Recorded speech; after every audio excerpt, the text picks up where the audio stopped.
Assalamualaikum warahmatullahi wabarakatuh. Bertemu kembali bersama saya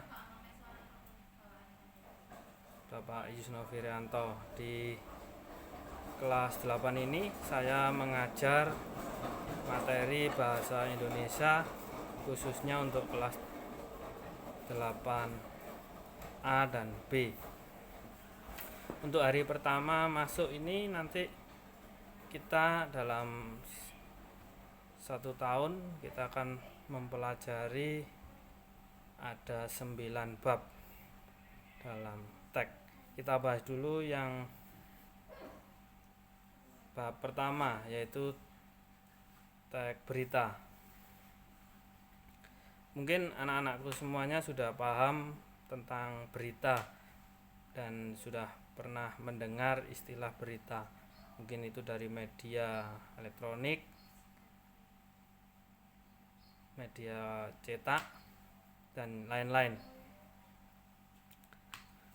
Apa itu yang dimaksud dengan teks berita? Tetap semangat belajar di rumah ya, gapai mimpimu setinggi mungkin. Sebelum saya menyampaikan tentang teks berita, di sini kamu harus mengetahui terlebih dahulu kompetensi dasarnya, yaitu 3.1 mengidentifikasi unsur-unsur teks berita. 3.1 yang kedua, membanggakan dan memotivasi yang didengar dan dibaca. 4.1 KD 4.1 menyimpulkan isi berita, membanggakan dan memotivasi yang dibaca dan didengar. Nanti setelah kalian belajar teks tersebut,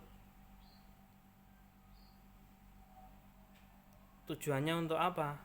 Yang pertama, kalian atau siswa diharapkan mampu menjelaskan pengertian unsur-unsur berita. Yang kedua, tujuan yang kedua, siswa diharapkan mampu menemukan unsur-unsur berita dalam teks berita secara benar. Itu tadi KD dan tujuan dari teks berita.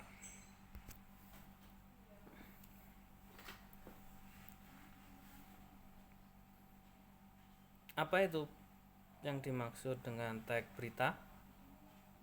Teks berita sebuah teks yang berisi tentang segala peristiwa yang terjadi di dunia, yaitu secara global.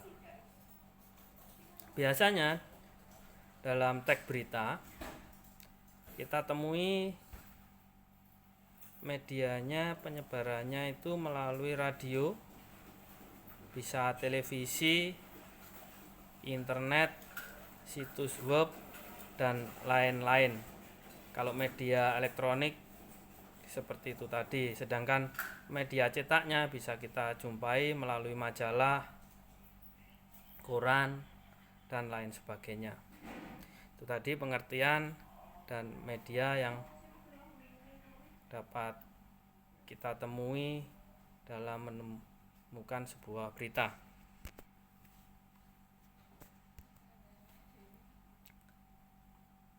Ciri-ciri teks berita.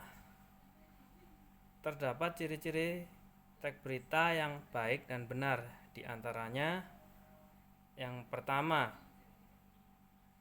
yang diberitakan merupakan sesuatu yang benar terjadi, bukan opini atau gagasan penulis.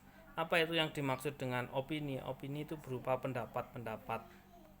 Jadi sebuah berita itu harus sesuai dengan kenyataan. Jadi tidak boleh berupa pendapat atau perkiraan-perkiraan. Yang kedua, cirinya merupakan peristiwa yang jarang terjadi, bukan sesuatu yang umum terjadi setiap hari. 3. Aktual, yaitu peristiwa yang diberitakan masih segar atau baru terjadi, bukan peristiwa lampau. Maksudnya di sini aktual itu langsung, karena beritanya masih hangat sehingga si pembaca atau pendengar ingin mengetahui berita tersebut. Berikutnya, Data yang disajikan sesuai dengan peristiwa asli, tidak ada rekayasa. Kelima, bahasa yang disajikan menarik dan dapat memikat minat pembaca.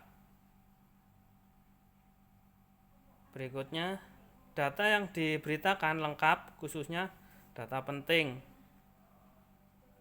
Waktu dan tempat peristiwa yang jelas.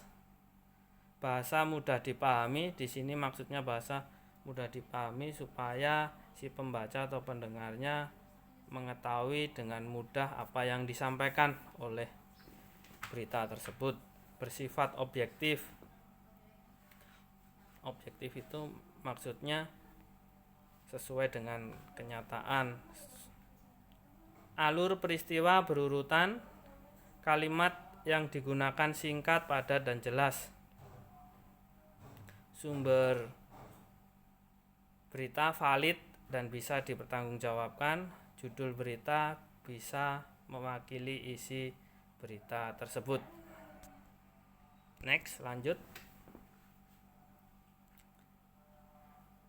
Dalam mempelajari sebuah berita, kita harus memahami terlebih dahulu struktur atau bagian penting dari penyusunan teks berita itu sendiri. Yang pertama, kepala berita.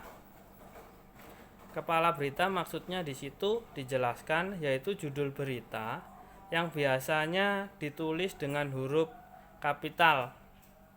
Bagian struktur yang kedua di sini berupa tubuh berita, mengenai jalannya kejadian dari awal sampai akhir yang didasari pada peristiwa yang terjadi dan dijelaskan berdasarkan fakta di lapangan.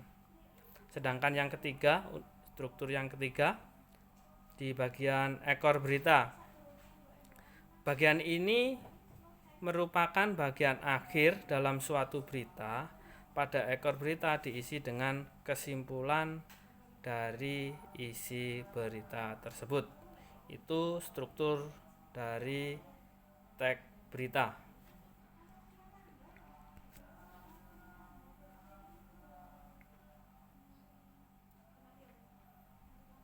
Dalam sebuah berita, biasanya kita mengenal rumus yang tidak asing, diistilahkan dengan rumusan 5W1H.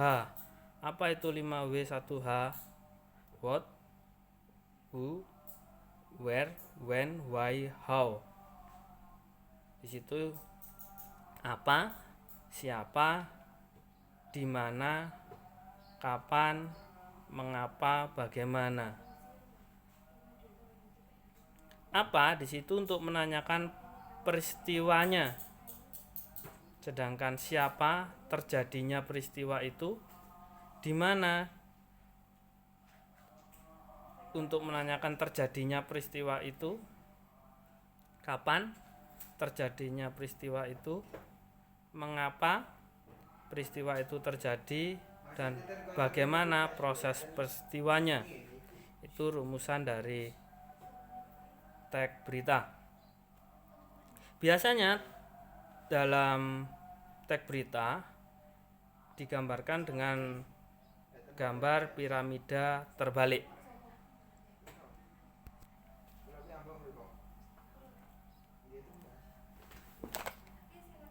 Kaidah kebahasaan dalam sebuah teks berita. Di sini kita nanti akan mempelajari ciri kaidah kebahasaan teks berita, yaitu terdapat pada keterangan verba, pewarta, dan verba transitif. Apa yang dimaksud dengan verba pewarta dan verba transitif? Verba itu berupa kata kerja. Kita simak bersama-sama. Kita bahas dulu yang verba pewarta. Verba pewarta, kata yang dipergunakan untuk mengindikasikan suatu percakapan. Biasanya di sini dicontohkan dengan kata mengatakan, memaparkan, menjelaskan, memberitakan, dan sejenisnya.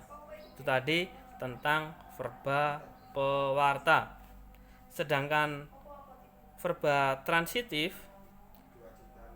adalah verba yang membutuhkan adanya dua nomina di dalam kalimat aktif, di mana satu sebagai subjek dan satu lagi sebagai objeknya. Contoh, akan, memulai, menuduh, membeli, dan lain-lain. Itu tadi ciri dari kaidah kebahasaan dalam teks berita.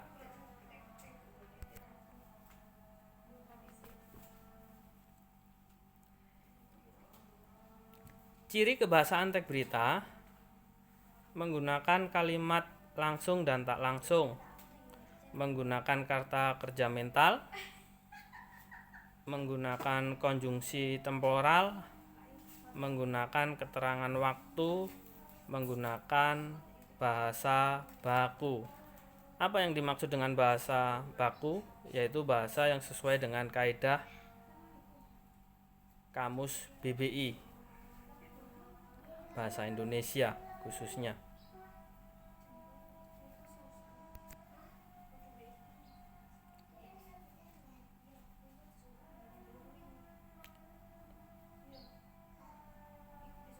Itu tadi materi hari ini, kiranya yang Pak Yus sampaikan untuk pelajaran bahasa Indonesia hari ini bisa kalian terima dengan baik dan ilmunya bisa bermanfaat untuk anak-anakku semuanya. Jangan lupa selalu terus belajar dan gapai cita-citamu selagi masih ada waktu. Kesuksesan diawali dari sebuah kerja keras.